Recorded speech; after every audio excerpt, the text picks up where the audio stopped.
Bonjour, chers téléspectateurs, et bienvenue à votre émission dominicale de cette semaine dans Dautré, édition du 23 avril 2022.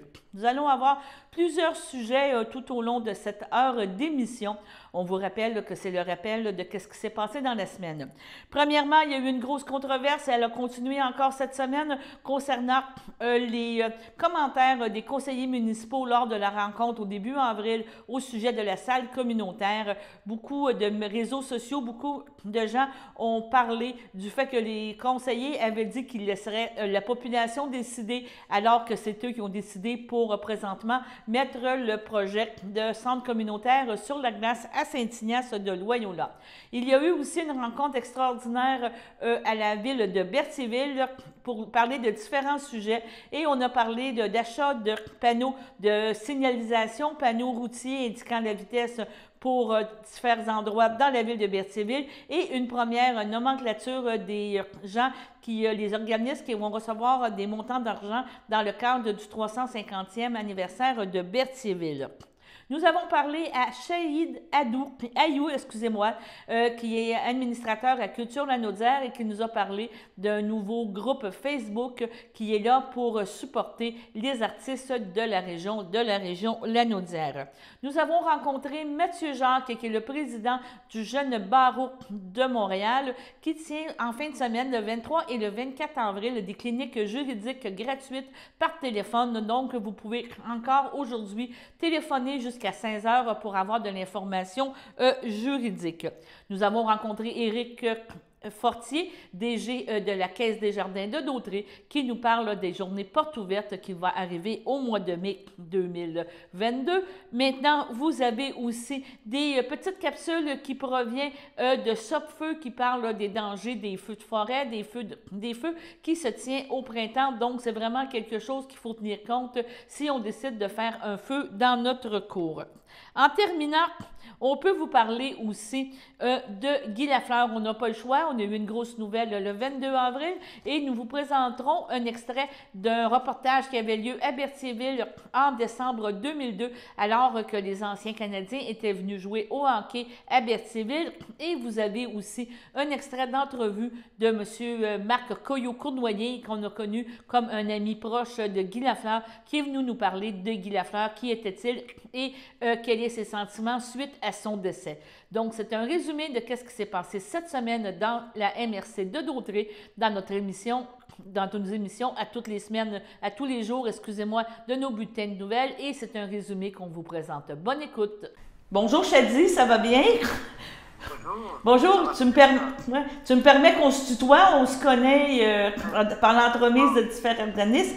Et tu es artiste en art visuel, tu es administrateur pour Culture Lanaudière. Et dans les discussions qu'on a eues justement au conseil d'administration, tu nous avais fait part du besoin des artistes, tu avais senti besoin que les artistes puissent se parler entre eux et trouver des façons de pouvoir communiquer, peut-être autres que les réseaux, on pourrait dire officiels, là, les fameux communiqués de presse ou les appels de projet. Et tu as travaillé fort à Culture Lanaudière pour créer un groupe Facebook, c'est bien ça? Effectivement. Et peux-tu nous en parler un petit peu? En fait, il faut préciser, en fait, c'est une initiative de Culture Lanaudière. Le but, c'est de créer une plateforme ouverte à tout le monde. Alors, une culture signée Lanaudière, c'est un groupe Facebook qui est ouvert à tout, vraiment tout le monde, mais en particulier aux artistes. Effectivement, comme vous venez de mentionner, il y a un besoin en fait pour les artistes, surtout dans la région, d'avoir accès à des plateformes, on va dire, qui contrôlent tout le message sans passer par des pages, par des sites internet des fois. Alors, cette plateforme-là, elle est là pour diffuser tous les événements, toutes les expositions, tables rondes, même démarches artistiques, processus de création. Tout qui touche en fait les artistes, les organismes et même les travailleurs culturels pour vraiment créer un certain sentiment de communauté, pour qu'on puisse se rencontrer, créer des liens et favoriser certains échanges pour des futures collaborations peut-être. Oui, c'est ça. Le but aussi, c'est de se connaître. Je pense que ça peut créer des partenariats, des choses, des appels de projets, puis ça pourrait être un exemple comme toi, artiste en art visuel, qui cherche quelqu'un en poésie, en art vivant, et est-ce qu'on peut se jumeler pour présenter un projet? Absolument. En fait, des fois, il y a regarde, le pattern, en fait, on est des artistes et on travaille tous dans nos ateliers, des fois, pas nécessairement en tenir compte de ce que les autres font. Et ça pourrait devenir très intéressant, en fait, de se rejoindre, même si c'est virtuellement, car cette plateforme virtuelle peut donner éventuellement des échanges, des liens et des collaborations avec des projets. Des fois, on n'a pas du tout pensé que ça pourrait exister. Alors, c'est une plateforme qui favorise certains échanges et facilite la création et cette communication avec l'autre qu'on ne connaît pas nécessairement, mais qu'on peut découvrir tout un univers qui pourrait nous intéresser comme artistes, mais comme aussi diffuseurs. Mhm. Et là, comme tu dis, c'est chapeauté par Culture Lanaudière. Donc, dans le fond, c'est Culture Lanaudière qui, on pourrait dire, qui va alimenter aussi ce groupe-là en donnant des informations et en diffusant les informations pour les artistes aussi, là. En fait, on est deux administrateurs, on va dire. Je suis administrateur et une autre personne employée de Culture Lanaudière qui est modératrice dans ce groupe-là.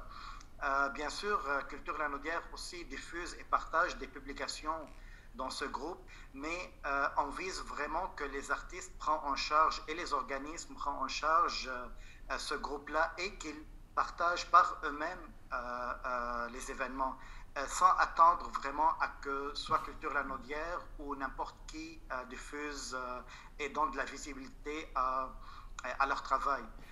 Et c'est ça l'objectif.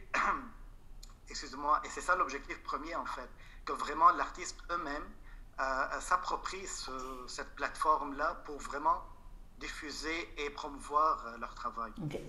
La page, elle est déjà en fonction depuis un certain temps.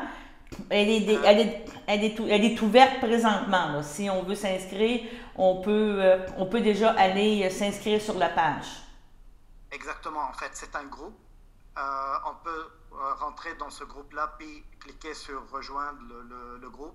Et comme ça, on aura accès directement à tout pour diffuser, pour publiciser, pour afficher un événement, vernissage ou autre qui pourrait nous donner une certaine visibilité pour les autres qui sont membres du groupe.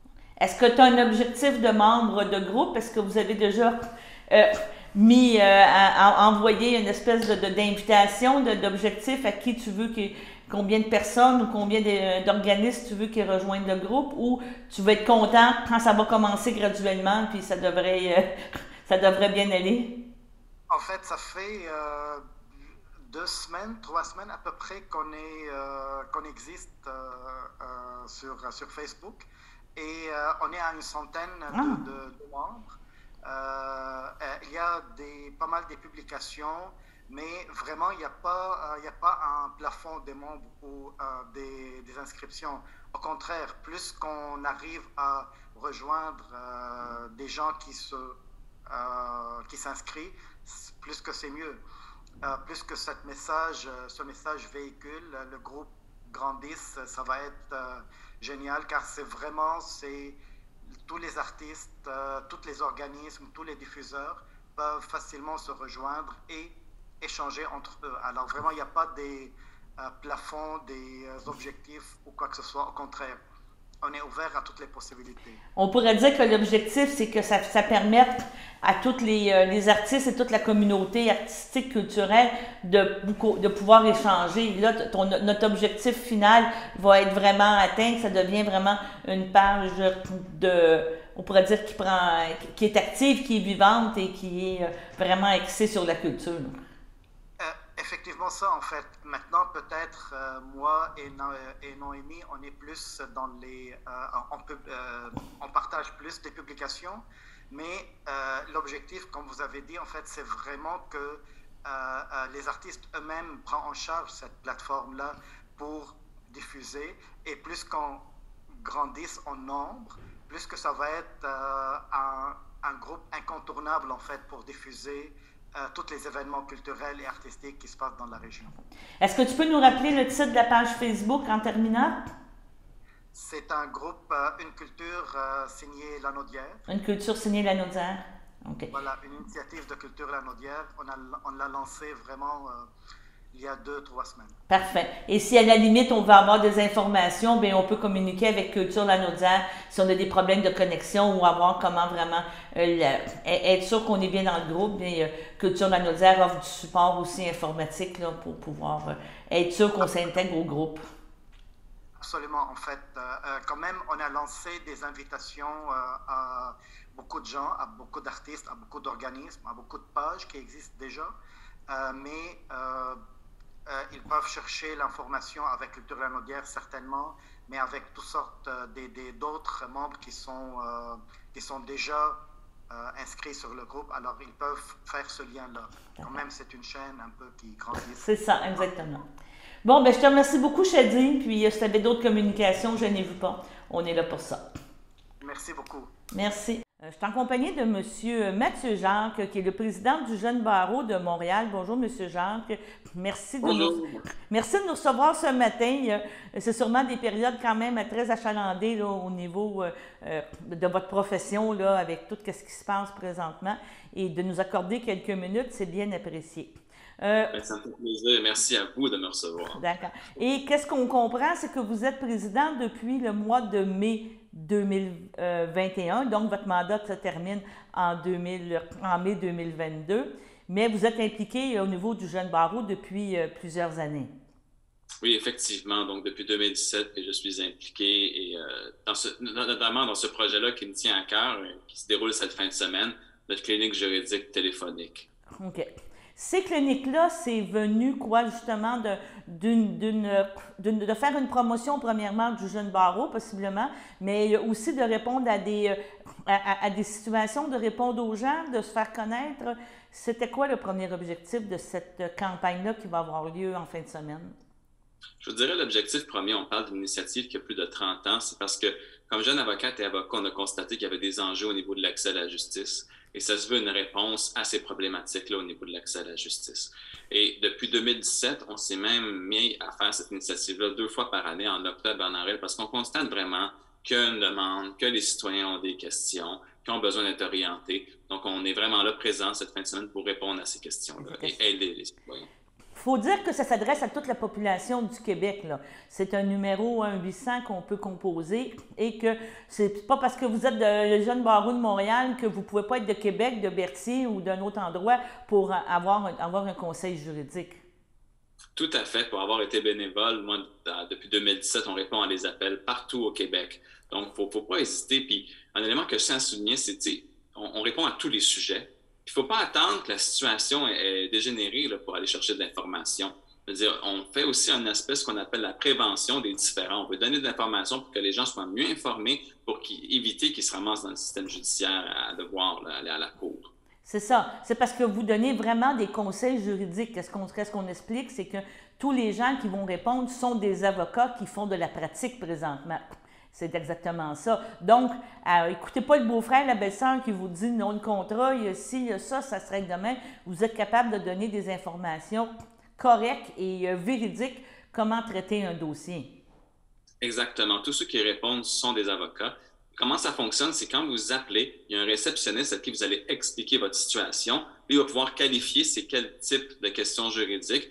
Vous allez être transféré ensuite vers un avocat qui est spécialisé dans ce domaine-là pour qu'il puisse répondre spécifiquement à votre enjeu. Est-ce que ces réponses-là peuvent par la suite dire on vous suggère de reprendre un rendez-vous, on vous suggère vraiment que le dossier ne se réglera peut-être pas en 15 minutes. Ça peut être une information qui est facile à avoir, mais il y a peut-être des sujets plus complexes à un moment donné que ça vous allume des lumières rouges. Et là, vous pouvez dire, bien, rappelez-moi ou on vous conseille fortement de rencontrer un avocat à compter de lundi matin et de faire régler votre situation, là. C'est parce qu'il y a sûrement des situations qui sont plus pointues, plus, comment je peux dire ça, qui posent beaucoup de défis, là. Vous avez tout à fait raison. Parfois, on est capable de tout régler en 15 minutes, mais parfois, ce n'est pas possible. Donc, à ce moment-là, on redirige les citoyens vers les ressources pertinentes pour les aider dans leur cheminement. tantôt, en pré-entrevue, je vous posais comme question, c'est quoi vous parlez de tous les sujets, mais est-ce que vous avez tenu une statistique de beaucoup, c'est que ça correspond à quoi les demandes qui sont faites là, par les gens présentement? C'est quoi les besoins urgents des gens au niveau d'avoir besoin d'un avocat? Je dirais le top 3 qu'on a eu, si je me base sur les statistiques d'avril 2021, c'était droit de la famille. Ensuite, droit des contrats, mais vraiment toutes les questions là, relatives au contrat là, au sens large. De même que les questions relatives au logement. Donc, on remarque vraiment dans le contexte actuel au niveau du logement à travers l'ensemble du Québec une hausse des questions par rapport à ces questions, par rapport à ces enjeux-là. Là. OK. Au niveau du droit de la famille, on parle de divorce, de séparation, de garde d'enfants. J'imagine que c'est des choses comme ça. Les gens, ils ont déjà comme une entente de prévu et l'entente n'est pas exercée ou ils ont des questions plus pointues sur qu'est-ce que veut dire les termes de l'entente et ils vous demandent comment je pourrais dire ça, des spécifications, des mises au point. Toutes ces questions-là, effectivement, on en profite pour sensibiliser les gens à l'existence de la médiation familiale comme mode alternatif aux tribunaux. OK. Combien d'avocats vont être présents pendant les 2 jours? Parce qu'on parle que cette année, au mois d'avril, en fin de semaine, ce sera le 23 et le 24, vous avez un pool de combien de personnes qui participent à cette belle activité? À travers la fin de semaine, on parle de près d'une centaine d'avocats et notaires bénévoles qui sont là pour donner leur temps pour les citoyens. OK. Que vous me parlez de notaire aussi, là, vous avez vraiment, quand vous me parlez de contrat, il y a aussi des questions à la limite d'hypothèque ou contrat d'achat, des choses comme ça, là, qui peuvent être traitées. Donc, c'est une très belle initiative du jeune barreau de Montréal. On vous félicite de cette belle implication. On va vous souhaiter un bon succès. Je crois que le succès est là à toutes les fois. Comme vous me dites, vous le faites 2 fois. Mais on rappelle aux gens comment communiquer, de quelle façon ça procède. Voulez-vous nous rappeler ça, s'il vous plaît? Bien sûr, j'aimerais aussi remercier nos partenaires, le Barreau du Québec et le Centre d'accès à l'information juridique, sans lesquels ça ne serait pas possible. Mais pour nous contacter, donc, c'est cette fin de semaine, 23 et 24 avril, entre 9h et 16h, au 1-844-779-6232. N'hésitez pas à nous appeler. OK. Question, si on vous appelle à 4h moins quart, vous prenez les appels jusqu'à 4h ou à 4h, vous fermez les livres? Je pose une question plate, là, mais... Non, mais c'est une bonne question. En fait, il faut appeler avant 4h. Si vous êtes rentré dans le système avant 4h, on va vous répondre. OK, d'accord. On ne coupe pas les lignes à 4h. Si à 4h. C'est pas comme le gouvernement qu'à 4h, nous vous remercions de nous avoir appelés et rappelé demain. Là, vous répondez jusqu'à temps que le dernier téléphone soit terminé. C'est ça, exactement? C'est exactement ça. Bon, bien, je vous remercie beaucoup. Puis, on se reparlera possiblement en octobre avec un autre président là, pour reparler des prochains 2 jours en octobre. On est bien fiers de vous. Merci. Bien, merci de m'avoir reçu. Bonne journée. Merci. Bon, ben merci, M. Jacques. Vous êtes au travail, vous allez pouvoir recommencer à travailler parce que c'est pas évident, j'imagine, dans ce temps-ci. C'est beaucoup Ça me fait plaisir de prendre une pause puis vous rencontrer puis faire cette entrevue. D'accord, ben je vous remercie. Bye-bye. Le 5 mai prochain, c'est ça, on fait une porte ouverte à la grandeur de notre mouvement Desjardins. Okay. Oui, puis nous, la Caisse de Dautra, il ne fait pas exception, puis on a levé la main pour y participer parce que pour nous autres, c'est primordial. Puis en plus de ça, moi, j'ai besoin d'attirer des talents universitaires, mais je n'ai pas d'université dans mon territoire.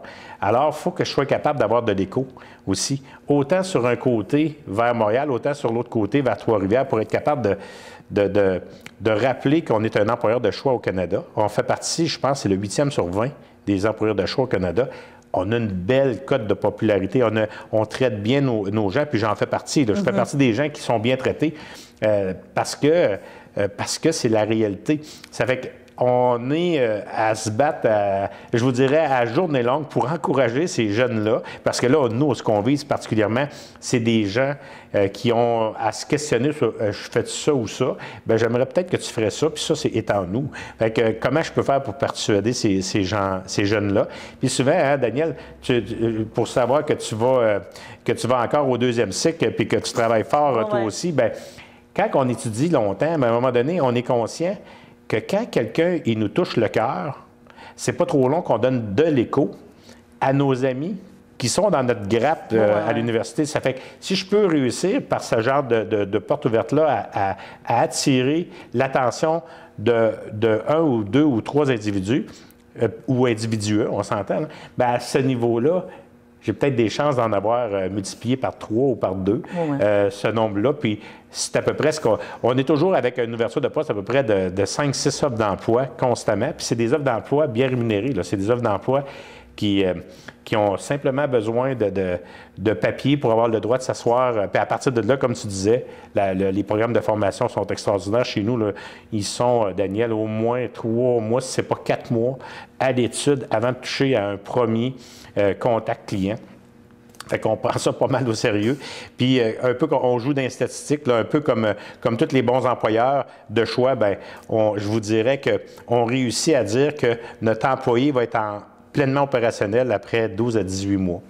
Alors, c'est beaucoup d'investissement. C'est beaucoup d'investissement. C'est que quand on réussit à les encourager à venir chez nous, notre objectif deuxième, c'est gardons-la. Okay. Essayons de les garder heureux. Okay. Et rapidement, si on veut juste terminer ce sujet avant d'aller à la pause, le 5 mai, les gens peuvent se présenter, il va y avoir une courte visite. Est-ce qu'il est-ce qu'il y a des activités qui sont prévues dans chaque caisse? Une belle rencontre d'une quinzaine de minutes juste pour une entrevue de fit, là, une entrevue de démystifier le Desjardins, puis de poser tes questions, avoir le droit de pouvoir sortir de là avec une idée plus claire de qu'est-ce qui pourrait être ton employeur futur. Okay. Alors, on a des gestionnaires partout dans tous nos points de service, que ce soit Saint-Thomas-Berthier, Lavaltrie. Je pense que c'est nos 3 points qu'on a pris comme décision sur les 6 d'avoir du personnel présent.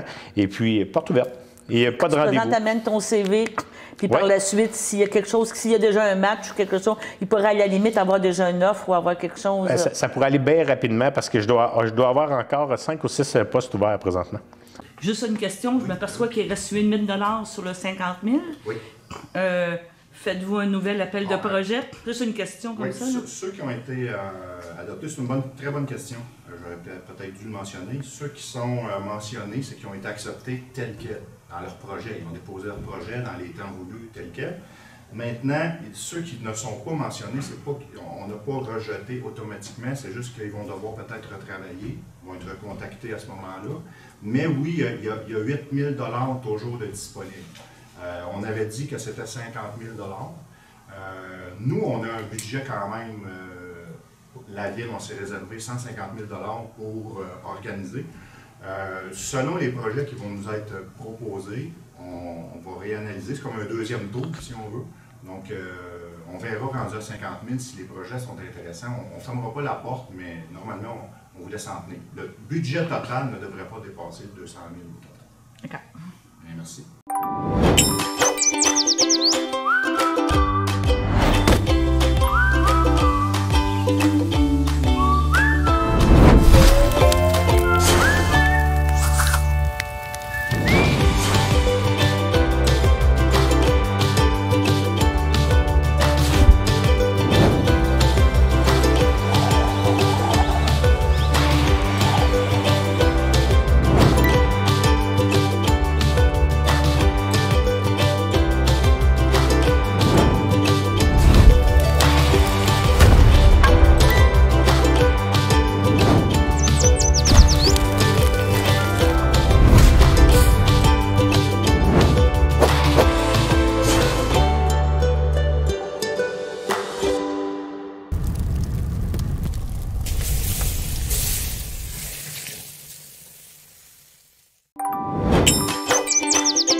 Et ma dernière question, j'aimerais, étant donné qu'il y a beaucoup de monde ici, depuis que... Avancez-vous, Mme Cruchain. OK. Étant donné qu'il y a beaucoup de monde ici, OK, présents, puis qu'on a tous nos conseillers, je veux dire, en face, pourquoi qu'on ne demande pas à chacun des conseillers qu'est-ce qu'ils pensent, eux autres, je veux dire, du projet? Là, je veux dire, c'est ça. Parfait. Merci. Moi, le projet, pour moi, j'irai de l'avant. Le but de la réunion aujourd'hui, c'est pour ça. C'est vous autres qui allez décider. Si le projet, au début, il était de 3 millions, il est rendu à 8 millions. On le sait que le COVID a le dos large, mais les matériaux et tout, ça l'a augmenté. Ça, on le sait, ça aussi. Mais il reste qu'on veut que ce soit les citoyens qui décident et non nous autres, c'est en avant. Le but de la réunion, c'était ça, vous donnez des chiffres. Vous avez demandé des chiffres, on vous donne les chiffres, c'est ça que ça va coûter. Et si ça ne fait pas votre affaire, on ne le fera pas. C'est vous autres qui décidez, c'est pas nous autres. Il ne faut pas penser ici qu'on est en avant, qu'on n'a pas connaissance, qu'on n'a pas conscience non plus. Il ne faut pas penser ça non plus. C'est vous autres qui allez décider. Il va y avoir un vote le 20 avril. Si tout le monde vient voter, et si tout le monde est en défaveur de ça, bien, on ne le fera pas. Ça, c'est mon opinion à moi. Moi, on avait de l'avant, on avait demandé les chiffres, on attendait que ça arrive, c'est arrivé, on vous les présente, ensuite, c'est à vous de décider. OK. Le projet, c'était un beau projet. On a commencé avec un projet qui était embryonnaire, qui tenait la route. Il y avait les coûts quand même. C'est un projet qu'on a commencé il y a 2 ans. Hein. Il n'y avait pas de COVID. Les projets, il était viable. On avait un emprunt de 3 millions. Bon, pas un emprunt, une subvention de 3 millions qui nous était offerte. Les coûts pour la municipalité étaient de 1 million, ce qui cadrait très bien encore dans ce qu'on avait anticipé. Ensuite, il y a eu la COVID. C'était plus compliqué qu'on pensait.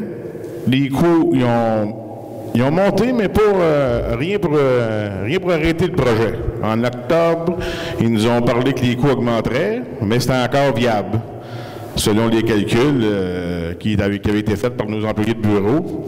Les calculs, puis c'était très bien fait, les calculs étaient encore viables. On a eu une autre réunion, c'était en janvier, là où les coûts avaient explosé. Mais vous comprendrez que quand tu as mis le bras dans l'engrenage, tu vas jusqu'au bout, tu vas voir jusqu'où on va aller avec le projet. Fait qu'on a dit, on va attendre les coûts. Quand les coûts ont sorti dernièrement, c'était vraiment une explosion des coûts. C'était vraiment, là, on n'aurait pas pu personne anticiper les coûts rendus à 8 millions. 9 millions. C'est mon micro qui est déclenché. Fait que les coûts de 8 millions, ben on peut dire 9, mettons. Là, c'est devenu problématique. Mon rôle, comme conseiller rendu là, c'est de s'assurer de donner la parole à tout le monde dans Saint-Ignace. Que ce ne soit pas le conseil qui décide pour tout le monde. Que ce soit trop cher ou pas assez cher. Je viens de suivre mon cours de code d'éthique. Je ne peux pas influencer le vote des citoyens de Saint-Ignace, mais je peux leur donner la parole. C'est ce qu'on a fait en décidant d'aller aux personnes habiles à voter. Les personnes habiles à voter, c'est le 20 avril. Vous allez aller voter en vote juste et conscience avec le document qui est très bien expliqué. C'est sûr qu'il y a quelques lacunes selon quelques citoyens. Il n'y a jamais rien de parfait, là. Mais il est très bien monté. Je pense que le conseil, on ne s'est jamais caché. On n'a pas caché de chiffres. On a fait du mieux qu'on a pu avec l'équipe du bureau pour vous démontrer les chiffres.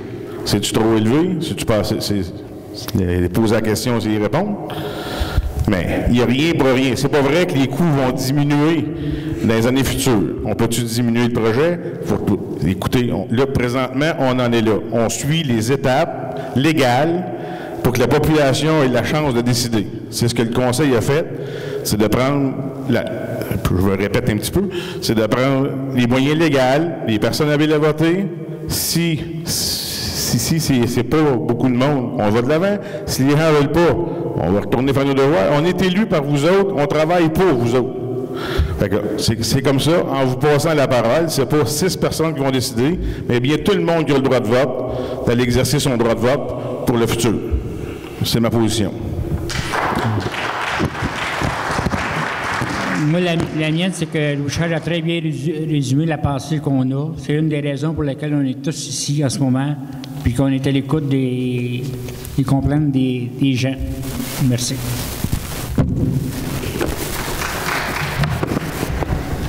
Bien, dès le début, je me rappelle, en septembre 2020, première consultation, les premiers plans qui ont été présentés ici, on parlait d'un projet de 3 060 000, la part de la municipalité 1 224 000. Après ça, bien, il y a eu Il y a eu d'autres révisions qui ont été faites concernant le projet. Les coûts, on s'attendait à des coûts moindres. Malheureusement, les coûts ont explosé. Je ne commencerai pas à répéter le pourquoi de la chose. Mais moi, ce qui est important, c'est toujours l'opinion des citoyens. Dès le départ, puis je pense que mes confrères, mes collègues et consoeurs sont du même avis. C'est à vous autres à faire valoir votre position. Je tiens vraiment, là, le 20 avril prochain, que les gens qui veulent que nous, on revise nos positions, se manifestent. Puis c'est ceux qui sont d'accord, naturellement, ils n'iront pas s'enregistrer, mais c'est vous autres qui avez la parole. C'est un projet qui est beau, qui est gros, mais qui est coûteux. Ça, on n'a pas besoin de faire de cachette là-dessus. Donc, moi, je maintiens que c'est... Parce que Daniel Valois, là, prendre une décision seule pour un projet de cette envergure-là, je trouve que c'est beaucoup. Donc, c'est important que la population se manifeste. Et également, s'il avait fallu que le Conseil prenne une décision à l'inverse, qu'on rejette le projet unanimement, encore là, on n'aurait pas eu le pouls de la population. Donc, de cette façon-là, vous aurez un mot à dire. Il y a eu des questions qui sont très pertinentes. On a tenté de vous répondre le plus adéquatement, mais c'est sûr qu'il y a toujours des interrogations. C'est à vous autres à vous questionner là-dessus. Donc, c'est ma position.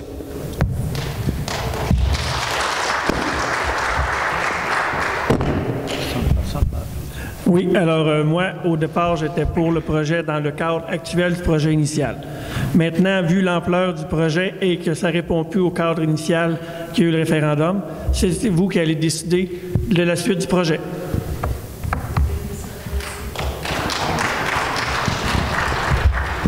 Bonjour. Je suis un peu de l'avis de Louis-Charles. Je trouve qu'il a fait un très, très bon résumé. Ma pensée, pour ne pas influencer le vote, je ne vais pas la donner. Par contre, je suis d'accord avec l'idée qu'on est tous d'accord que le projet est ambitieux et que les coûts sont très élevés. Par contre, on voulait offrir la chance aux citoyens de faire valoir leur droit de vote sur ce projet-là parce que c'est vous qui vivez ici, c'est vous qui allez vivre avec le projet et c'est vous qui allez vivre avec l'augmentation de la taxe. Donc, le 20 avril, ceux qui seront contre le projet pourront venir aux personnes habiles à voter et par la suite, le Conseil devra se rasseoir selon le vote qui aurait été fait. Merci. Donc, il s'agit de l'acquisition de radars de vitesse et de panneaux clignotants. Alors, pour la sécurité, on fait un petit pas en avant. Alors, je demanderai à M. Darvaux, s'il vous plaît.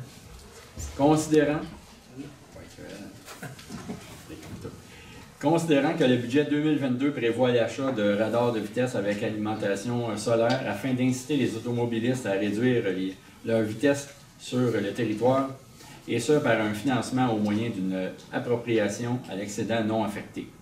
Considérant la nécessité d'ajouter 2 panneaux indiquant une traverse de piétons à proximité de la Villa Berthier, située à l'intersection des rues de Frontenac et Sainte-Foy, afin d'assurer la sécurité des piétons du secteur.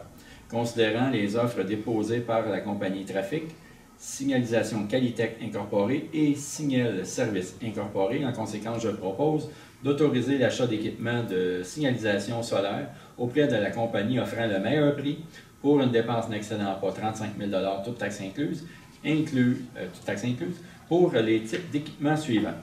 3 radars de vitesse avec message, 1 radar de vitesse avec statistique et trafic double sens, et 2 panneaux clignotants de traverse de piétons. D'autoriser une appropriation à l'excédent affecté au montant de la dépense nette encourue. Merci. Cette résolution est appuyée par? J'appuie. M. Frenière, merci beaucoup. J'en appelle au vote à ma gauche. Il est pour.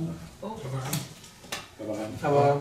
Oui. Alors, juste pour adopter à l'unanimité les conseillers présents, juste pour dire que c'est un premier pas, c'est pas seulement pour la rue Frontenac, mais bon, vous avez compris qu'il y a un petit coin de la rue Frontenac avec la Villa Berthier, mais les panneaux de signalisation seront répartis là, après étude de la sécurité. Politique d'aide financière aux organismes à but non lucratif organisant un événement à l'occasion des fêtes du 350e. Monsieur Darvaux, s'il vous plaît. Considérant la politique d'aide financière aux organismes à but non lucratif organisant un événement à l'occasion des fêtes du 350e anniversaire de la ville de Berthierville, considérant l'analyse des demandes déposées en date du 13 avril 2022 par divers organismes, considérant qu'une enveloppe budgétaire au montant de 50 000 $ a été attribuée à l'application de la dite politique.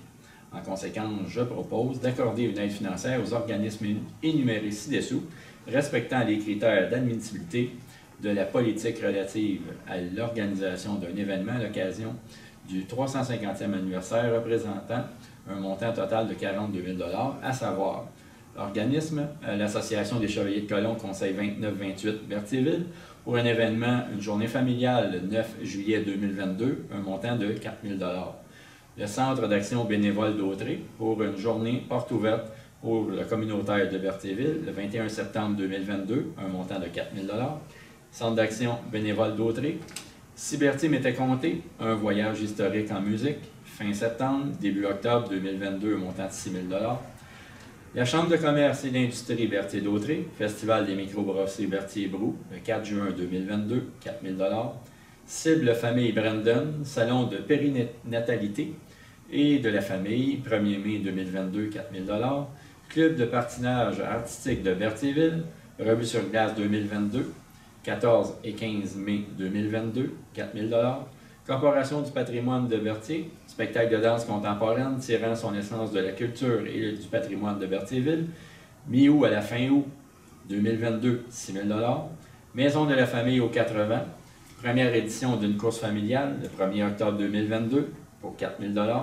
Et le musée Gilles Villeneuve, mondial de l'auto 2022, le 11 juin 2022, 6 000 $. Merci. Alors, cette résolution est appuyée par Amélie Lebrun, j'appuie. Amélie Lebrun, merci beaucoup. J'en appelle au vote. Qui est pour, à ma gauche? Favorable. En droite? Favorable. Merci beaucoup. Alors, adopté à l'unanimité les conseillers présents. C'est dimanche, en début d'après-midi, que s'est disputée la joute de hockey dont on a beaucoup parlé, joute opposant les joueurs des Arctic Cats de Berthierville aux légendes du hockey.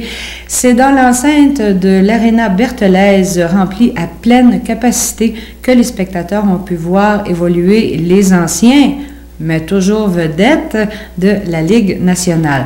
L'auditoire en a eu pour son argent et voici quelques images prises avant la partie. Il y a eu une conférence de presse, il y a Martine Poulette qui a rencontré des joueurs. Alors voilà un petit méli-mélo de ces images. C'est énormément plaisir d'être ici aujourd'hui. Comme Marc le disait tantôt, pour nous autres, c'est une belle occasion de jouer un match contre l'Arctic Cat. On sait que l'Arctic Cat n'a pas la chance de pratiquer souvent, ça fait que pour nous autres, ça va leur donner une belle opportunité d'avoir une belle séance d'entraînement et en même temps s'amuser. Et aussi profiter de l'occasion pour ramasser des fonds, comme Marc le disait tantôt, pour le hockey mineur, puis le Noël du pauvre. J'ai vu un bon coup de main d'un gars très sympathique. Écoute, Michel Guillou, c'est un gars qui s'occupe du hockey mineur, c'est un gars qui s'occupe des gens. Puis c'est un gars qui fait du bénévolat, puis il fait un super bel job. Puis ça me prenait un gars comme Michel, parce que, à fin de compte, ça me prend le président du hockey mineur, parce qu'il y a tellement de jeunes là-dedans. Les jeunes ont participé à la vente des billets. Puis Michel m'a donné un gros coup de main pour organiser tout ça, la vente des billets. Je remercie tous les gens qui ont collaboré à cette vente de billets. C'est très important, tous ceux qui ont participé. Je pense qu'on peut en être fiers. Je voudrais remercier aussi tous les commanditaires qui ont donné généreusement, qui permettent aujourd'hui de ramasser tout cet argent pour le Noël du pauvre et le hockey mineur. Les jeunes qu'on a toujours besoin de sous quand on est obligé d'acheter des heures de glace. Alors, franchement, merci beaucoup. Puis merci aux joueurs de l'Arctic Cat de participer à cette partie aujourd'hui.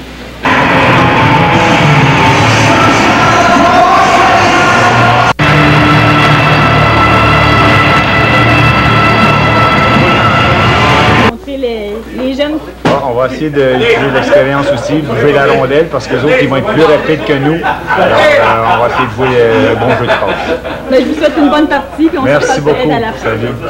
Là, Monsieur Gilbert Perrault. Monsieur Perrault, vous êtes ici pourquoi aujourd'hui?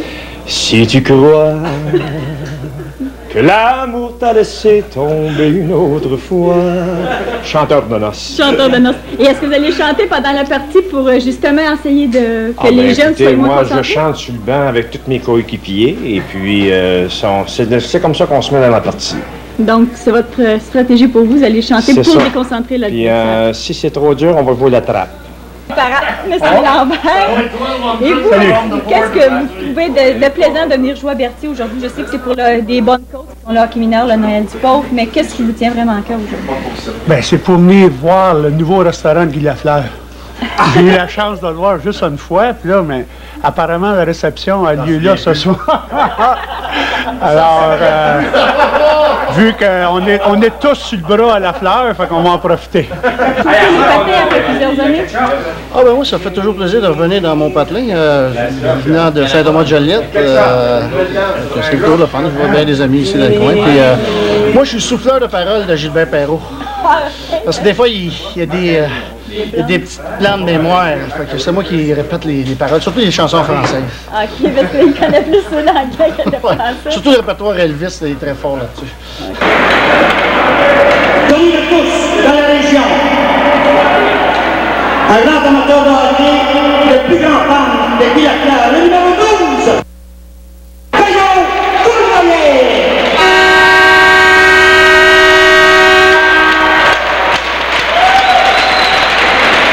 Prenez le temps, M. Cournoyer, on va attendre de gagner des places. Les meilleurs joueurs de la Ligue nationale, ce membre du temple de la renommée, fut 3 fois meilleur compteur, remporté 2 trophées Hart. Il a contribué à 5 conquêtes de la Coupe Stanley avec Montréal. Le maître de chez nous, le numéro 10, M. Guy Lafleur.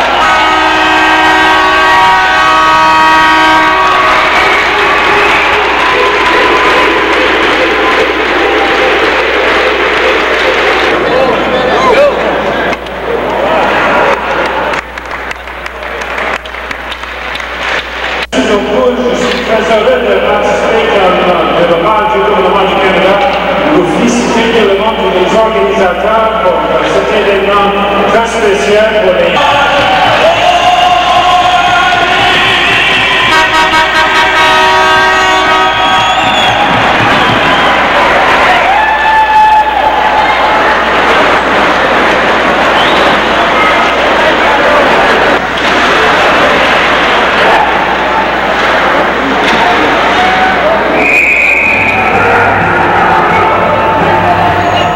Voilà, alors. Je suis avec Marc Cournoyer, qui demeure maintenant à Sorel.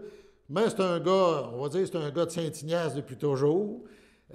Marc est un grand passionné de sport. Il a évidemment le hockey, c'était sa passion, comme bien des Québécois. Mais il a eu la chance, entre autres, là, par des activités, des événements, de côtoyer Guy Lafleur. Je pense que Guy Lafleur, pour toi, Marc, c'est le plus grand, là.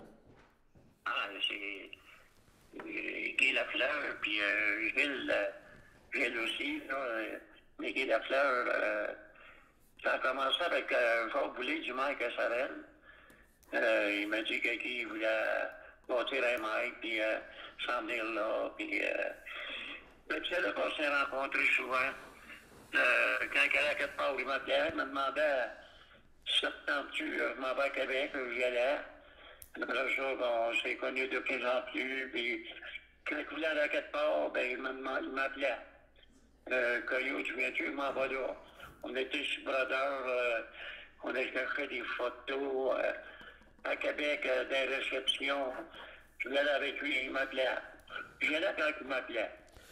Quand on parle de Guy Lafleur, là, on parle d'un gars qui était vraiment simple, hein, comme tout le monde. Hein. Tout le monde allait là, puis il parlait avec tout le monde. Il parlait comme s'il connaissait depuis des années. C'était une personnalité extraordinaire. Je veux dire, ni n'importe qui, n'importe quand, un service, il était là pour le rendre. C'est un gars qui signait des autographes jusqu'à temps que le dernier amateur quitte. Là, il faisait tout, lui. Hein? Oui, Guy, écoute, il est aimé par le peuple parce que le peuple l'a aimé parce que c'est un gars qui était simple. C'est un gars qui était comme tout le monde. C'est un gars qui parlait à tout le monde. Puis c'était la seule vedette moi, que je reconnais, là, que tout ce qu'il a fait pour le sport, là, les autographes, tout attendre dans les arénas, j'allais avec les joueurs, quand ils allaient jouer des parties au concours, là, c'était tout le temps pareil. Jusqu'à la dernière minute, c'était des autographes.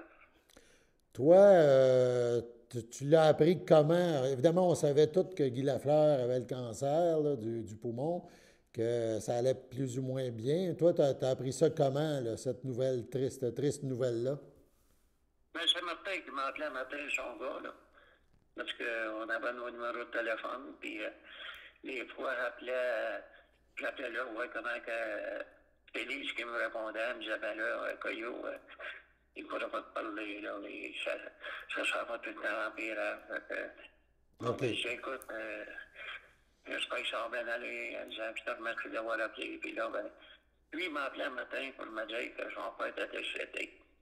OK, fait que ça donne même si on s'en doute un peu, ça donne un choc, là, parce que un choc, regarde, ça donne un choc partout dans le Québec, dans le Canada. Il était tellement connu, hein, à la télévision, là, c'est juste de lui qu'on parle, là, puis il y a des émissions spéciales. Des émissions spéciales avec une athlète spéciale. Moi, je me souviens, quand à l'époque, j'étais journaliste à Berthier, là, je me souviens, Guy Lafleur était venu à l'Arena, là, avec d'autres joueurs. Je pense qu'il y avait un événement, je ne sais plus si c'était le tournoi des Chevaliers de Colomb ou peu importe, là. Tu étais sûrement mêlé un petit peu à ça, là, à l'époque, là. Oui, bien, j'étais là-dedans, puis après ça, on a fait un petit hockey avec les joueurs du Canadien. Et à ce moment-là, ben, moi, j'étais avec l'équipe du Canadien, des gars qui jouaient contre l'équipe de Berthier. Fait que, Guy m'avait dit qu'il y avait rencontré un café avec Gilbert Perra, moi, à toi, là. Puis le temps était rencontré le café. Je n'étais pas habillé encore, moi non plus, là. Gilbert Perra va passer le mime sur mes patins. Puis quand j'embarquais sur la guerre, il fallait me tomber. Je pense en plus, même, Guy Lafleur, c'était un bon joueur d'auto, je pense. Hein? Oui, il m'a sauvé des tours. Il avait coupé des pantalons de. Ben là, moi, ça m'a été compté par des joueurs de hockey, puis Guy. Pointu, c'était un joueur d'auto. Fait que, il avait coupé ses pantalons, puis il avait mis de la poudre de Johnson dans ses pattes, puis dans ses pantalons. Fait que, mais là, ça, il était standard, ça allait qu'il jouait bien des tours. Pointu, puis Guy, il m'a joué des tours. Oui, je pense que c'était les deux méchants lurons. Il y a une suggestion qui circule, puis je pense que c'est une bonne idée, que ce soir, je pense pendant 1 minute, au lieu d'une minute de silence qu'on fait souvent dans les arénas, dans les places comme ça, c'est que les gens, pendant 1 minute, là, applaudissent Guy Lafleur. T'en penses quoi? Je pense que c'est une bonne idée. Hein? Ben, ça va être une très bonne idée parce que ça va être, je pense, partout comme ça, je pense, à partir d'aujourd'hui, dans l'Union nationale aussi, là, il va y avoir un applaudissement, une minute de silence. Puis, c'est un gars qui, écoute, il est connu partout. Il a fait toutes les arénas et tout. Fait que, oui, c'est une bonne chose. Puis là, les juniors majeures avec, je pense que ça devrait être partout dans le hockey, là. C'est une très bonne idée. Je pense qu'il mérite bien une dernière grande ovation. Oui, je pense qu'il mérite une grande ovation.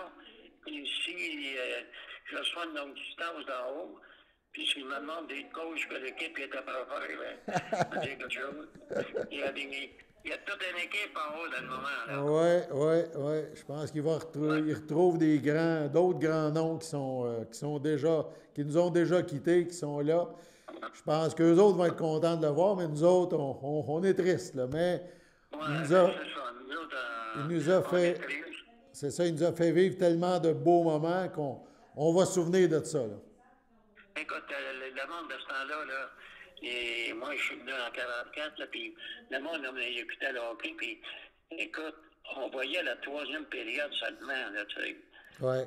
Après ça, l'arrivée de Guy Lafleur, puis non, franchement, là, c'est un gars du peuple, puis j'étais bien content de le connaître pendant des années, puis il y a des beaux souvenirs de lui ici qu'il m'a donné, puis moi, je suis bien content, puis j'espère que le monde va y rendre une bonne ovation dans toute la ligne nationale. Je te remercie beaucoup, Marc Cournoyer, Coyo. pour ceux du coin, à Berthier, à Saint-Ignace, évidemment, toi aussi, on le sait, tu es un passionné de sport, puis même avec les années, on voit que ça n'a pas changé. Fait qu'on te remercie pour l'entrevue. Ça fait un petit rappel de ton passage il y a de nombreuses années à CTRB. Fait qu'on on est bien heureux d'avoir pu te reparler aujourd'hui, même si la situation est malheureuse. Je pense qu'il faut se souvenir de Guy Lafleur de façon très positive. Il nous a tellement donné de bonheur que je pense qu'il faut voir ça du bon côté. Là, au moins, il ne souffrira plus avec le cancer, tout ça. Et comme tu dis, qu'il se bâtisse une belle grosse équipe d'étoiles dans le ciel étoilé, c'est le cas de le dire. Fait que, Alain, oui. je voudrais te remercier là, parce que ça m'a fait plaisir. Puis je voudrais saluer tous les rangs de Saint-Ignace, de Mont-Patelin. Puis si vous amènent Charles, on peut dire les Capenins, c'est les GPRB de Sarah à l'Asteur. C'est bon. Fait que je te remercie beaucoup. Lâche pas, mon coyo. À la prochaine. Merci. OK. Au revoir. Merci. Au revoir.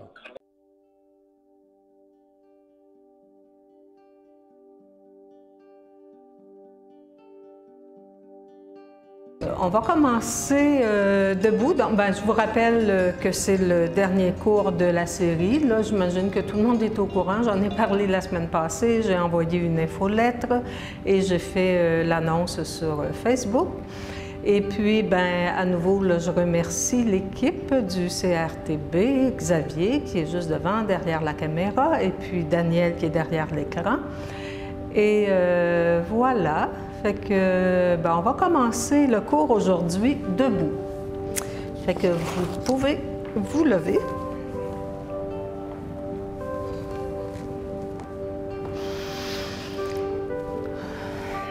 Et puis, oui. Oui, il faut éteindre les micros si ce n'est pas déjà fait. OK. Donc, une position confortable.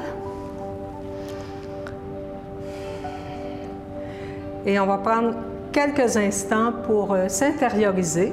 Donc, assurez-vous que les genoux sont déverrouillés, que les épaules sont relaxes, que les mâchoires sont relaxes. Vous pouvez garder les yeux ouverts ou fermer les yeux. Et on va prendre quelques respirations lentes, conscientes.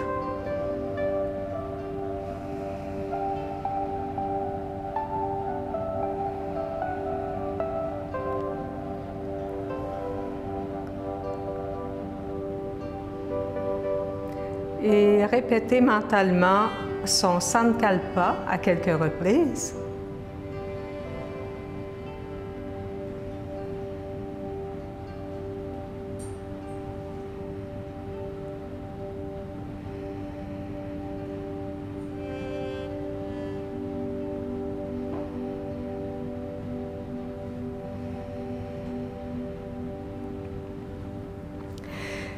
Et on va y aller tout de suite avec la mudra du jour.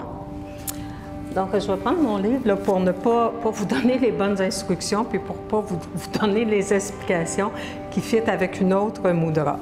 Donc, c'est une mudra pour cultiver sa joie. Fait que j'ai pensé que c'était opportun avec la neige qu'il y a là, aujourd'hui dehors, puis avec les nouvelles là, par rapport à la pandémie qui ne s'essouffle pas, on dirait.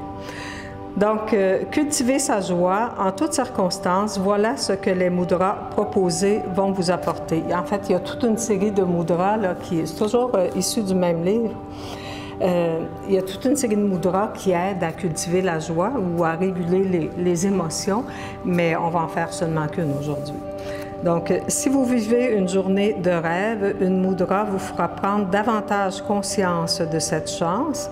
Si vous vous sentirez encore mieux, vous sentirez encore mieux sa puissance que vous décuplerez. Si vos jours sont noirs, une mudra sera comme un rayon de soleil qui réussit à percer entre deux gros nuages de la tempête. Si tout est gris, une mudra vous aidera à faire venir la joie, à la provoquer même, puis à l'entretenir et à la garder bien au chaud. Donc, la mudra, c'est celle-ci. Donc, la paume des mains est tournée vers soi. On accroche les pouces ensemble et puis les autres doigts sont ouverts. Donc, les mains, je pense que c'est au niveau du cœur, là, mais je vais vous lire l'explication là, pour être certaine que je ne fais pas d'erreur. Donc, ça s'appelle Garuda Mudra et geste de l'aigle, roi des oiseaux. Donc, croisez les mains devant la poitrine, la main gauche restant vers l'extérieur alors que la main droite est près du corps. Les paumes des mains font face au cœur, les pouces entrelacés. Les pouces accrochés et les autres doigts étendus forment les ailes d'un oiseau. Les doigts peuvent être assemblés ou écartés.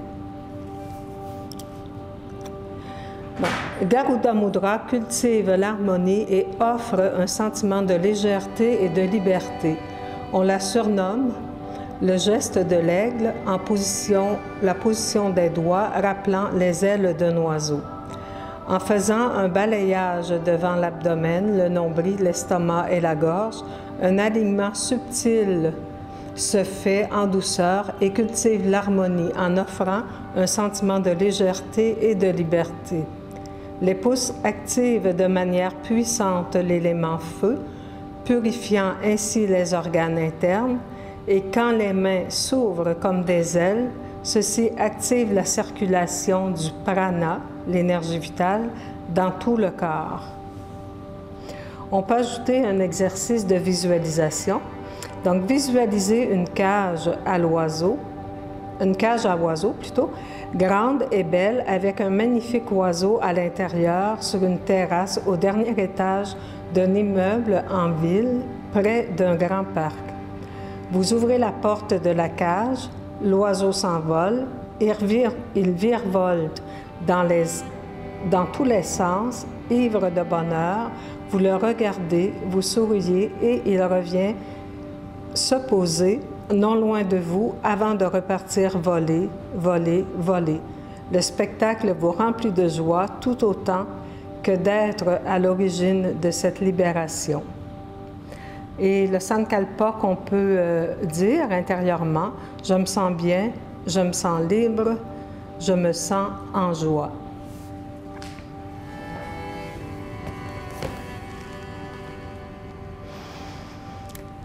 C'est bien, vous pouvez ramener les bras le long du corps. Je vous rappelle que les mudras, on peut les faire, je trouve que c'est une belle petite routine pour démarrer sa journée. Fait que si vous avez le goût de les faire pendant toute la semaine qui suit le cours, hein, ça prend 5-10 minutes, pas plus. Fait que c'est une belle façon de démarrer sa journée. Et on va poursuivre avec cette semaine un do-in. Fait que écartez un peu les pieds. Amenez les mains ensemble et on frotte vigoureusement les mains ensemble l'une contre l'autre pour amener de la chaleur. Donc un do-in, c'est un automassage qui permet d'activer la circulation d'énergie dans le corps. On place le bout des doigts, donc les doigts sont écartés, le majeur, l'index et l'annulaire sont un peu écartés. On les place en haut du front et puis on fait des petites rotations avec les doigts pour faire bouger la peau. Donc on part du sommet du front puis on descend lentement. Assurez-vous que les genoux sont déverrouillés, les mâchoires relaxent. Donc, on continue à descendre sur les joues.